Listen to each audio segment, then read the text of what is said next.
Every single year, people make new charts and graphs. The government makes them based on data.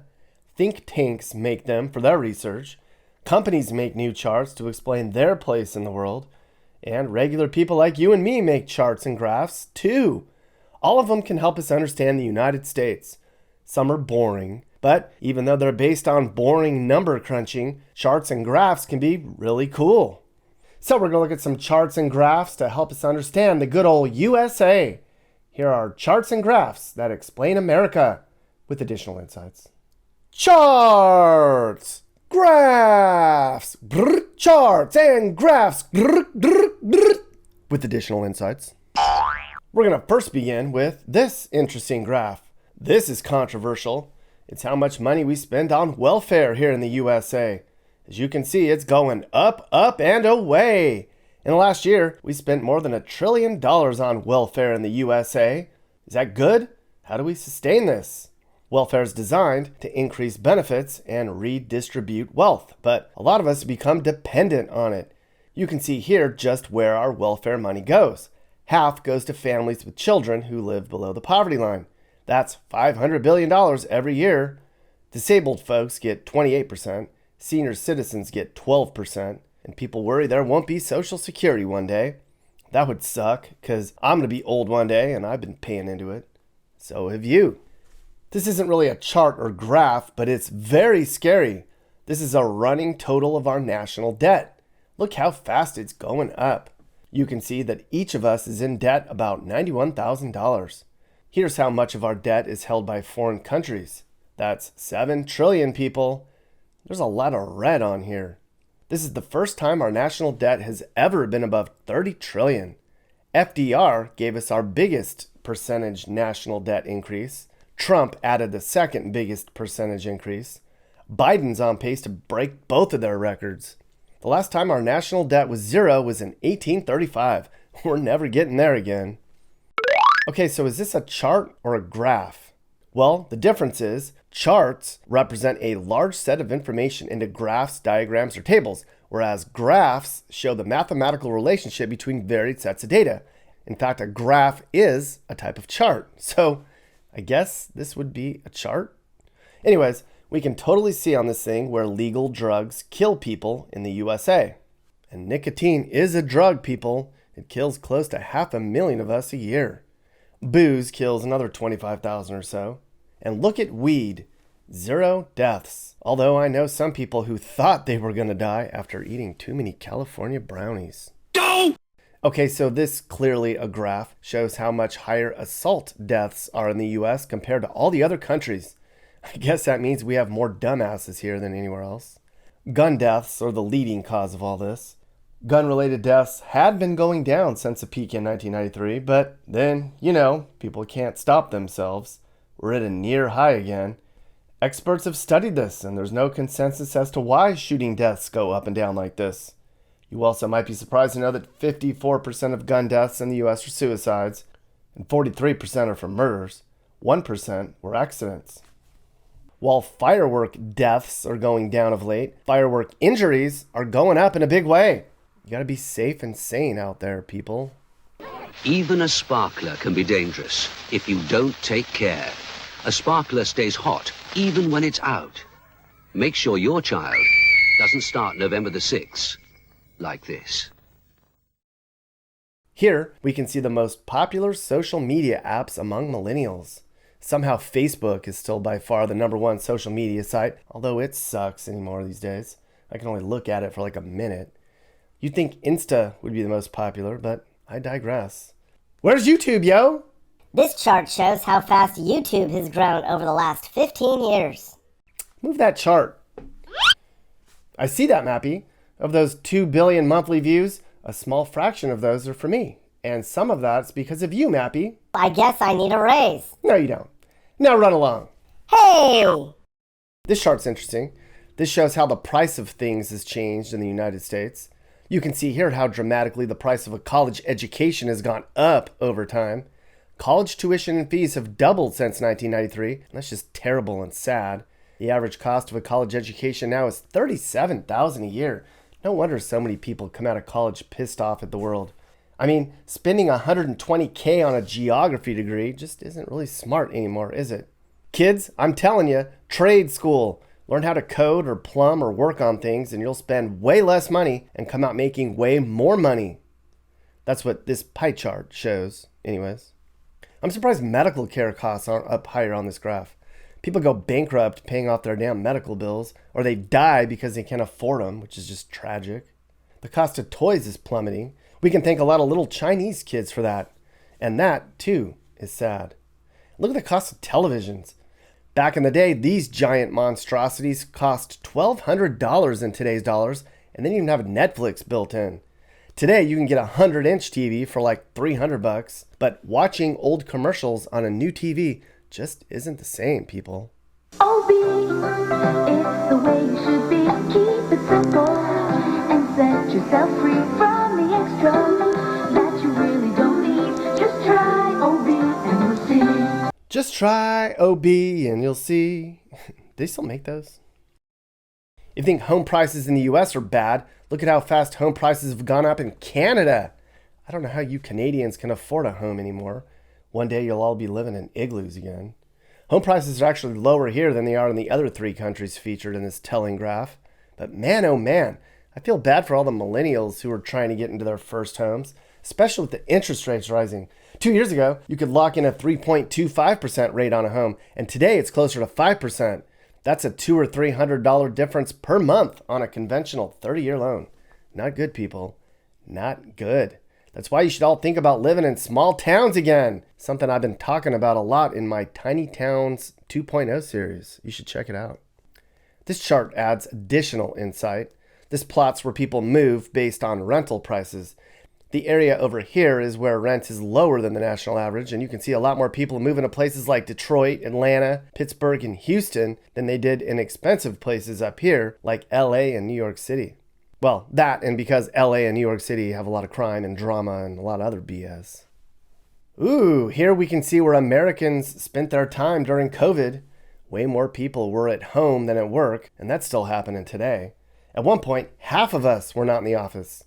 Looks like more people are going back to work again, and more people are going back to the grocery stores again. I mean, we have to have food, right?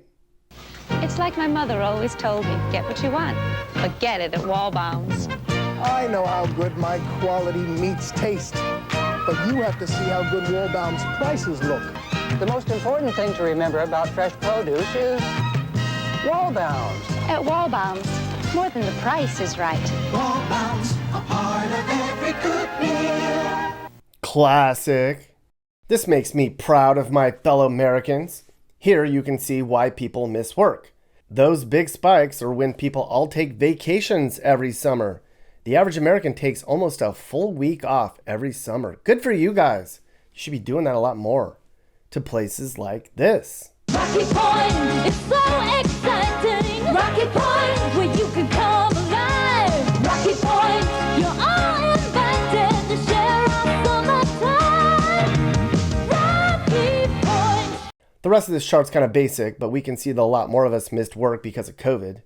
Down here, we can see that hardly anybody called in sick for childcare problems, though that too went up a teeny bit because of COVID. Darn you, COVID! If you've been paying attention, you'd know immigration to this country is going down big time, pal. It all started with Trump. The goal of his Immigration Reform Act was to cut legal immigration into the country by half. Then COVID slowed immigration here even further. Many people say less immigration here is a good thing, take care of our own first. But studies have shown that immigration is a good thing for the economy. We need all these new workers to come here and be nurses and teachers and help with agriculture and construction. I mean, you can see what's happened with less workers coming in. It's hard to find people to work. Plus, our population has all but stopped growing. You can't be a world leader with a declining population, can you? Come here if you live in another country, if you're a good person though. I know I point out a lot of our flaws, but there's some really awesome places where you can move. Just stay away from anywhere west of Nevada and you'll be okay, for the most part. This certainly isn't very funny. Here's the percentage of the United States that had unusually high temperatures each summer. This here was during the Dust Bowl when it was really hot for a while. Then in the 70s, I guess it was cold? I was born in the 70s. I bet it was super hot that day. And you can see we're trending up, up, up nowadays, peeps. Not good. This chart shows that rock music is the most popular genre in the US right now and has been for a long time. R&B and alternative are also pretty popular. Hardly anybody likes jazz. Soundtrack? What's that? Like movie soundtracks? Is that a genre? 90% of Americans say they like comedies and adventure movies, making them the most popular movie genre in the nation. Horror movies are the least popular movie genres. I hate scary movies. I can't stand blood or monsters. I have a horror show every day where I live, so why do I need to go to the movies to see weirdos and lunatics? That's actually pretty funny, Karen. But if you don't like horror movies, you would have hated horror movies from the 70s. They had an extra level of scary that you just can't get today. Like this. The most bizarre and brutal series of crimes in America. The Texas Chainsaw Massacre. Hey, you left your kids. Bad mom. Aw, hey little baby Mappy. Aw. Before we move on, we should show a few maps. Now, last time we looked at some really interesting maps, which helped explain America. Here's a few more. This is a map of poop in San Francisco. That's right. There's an app called a poop app where people walking around San Francisco pinpoint where a pile of poop is. Because, you know, they let you poop on the streets in San Francisco. Look at all that poop, people. So poopy. In some neighborhoods, it's all poop. How you can walk around without ruining your shoes is a question I don't have the answer to. I've seen them power washing the streets every morning. All that poop goes right out into the ocean. Poor dolphins. They're not green in the Bay Area. They're brown. Yuck.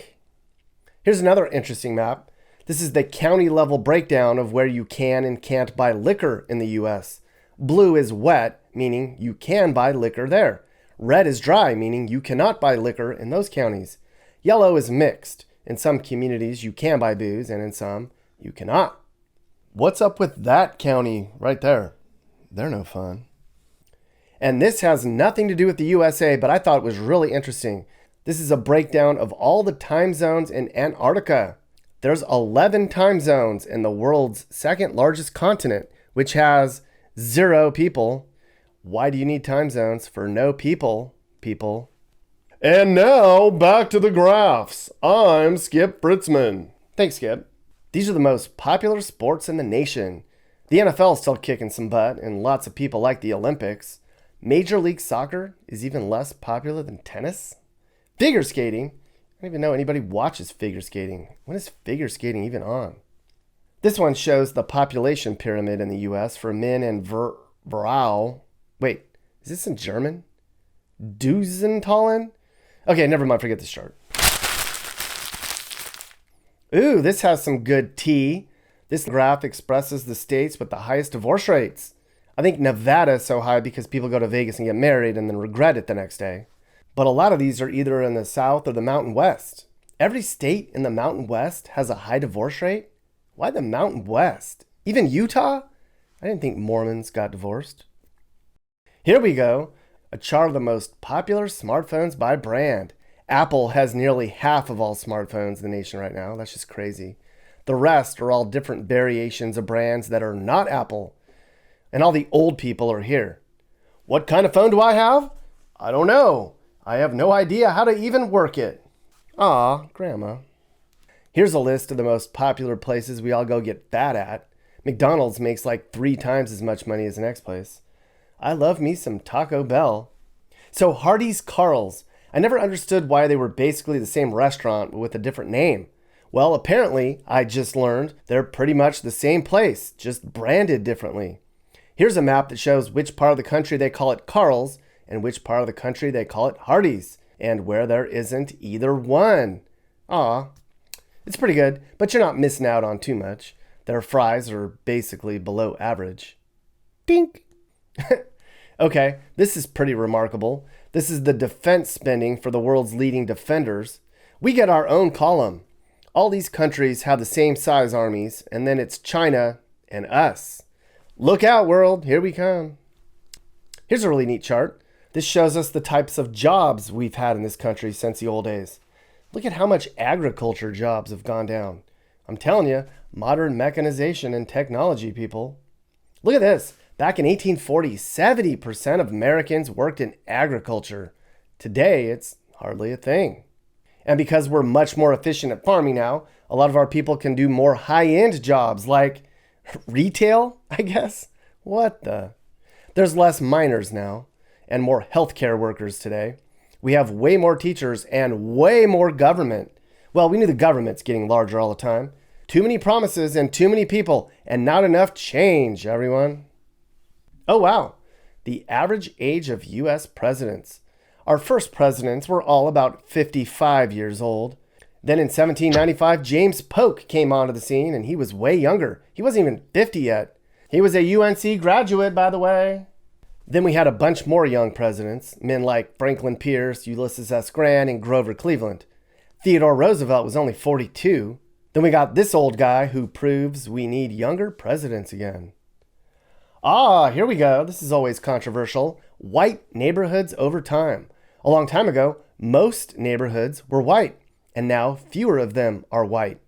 That's because of diversity, people. Okay, this shows us our means of transportation has changed over time. Way back in 1880, the only way to get somewhere was by horse or walking. Then cars were invented, and soon that's what most people did. And now people walk less. That's obvious. This one shows what each sex says they want most in the other sex. Women say they want funny, smart, nice guys. Men want smart, sexy, funny women. Apparently, men don't really care if women can communicate or if they're dependable or how old they are. Apparently, women don't care about height and weight very much. Is that true? And women care about their man's ambition the least? Where do they measure these women? Arkansas? JK, Arkansas. And now we're going to end with some America is number one stuff. We'll start with this one. We're first in world GDP, and it's not even close. You have to go way down here to get to the next biggest country. China's went down? What? Dang. Japan's doing well. This chart shows we're number one in Google searches for jorts. Okay. We're number one in self-pride. They asked every country if they liked the US or not. We said yes. Italy and Japan like us too, but not as much as we love ourselves. Who hates us the most? Jordan. Jordan. We're number one in drone strikes, number one in making cheese, number one in watching TV, number one in eagles, number one in democracy, number one in Super Bowl wins, and number one in wasting time on the internet. And now we've wasted enough time on the internet. So get out of the house and go and look for some eagles.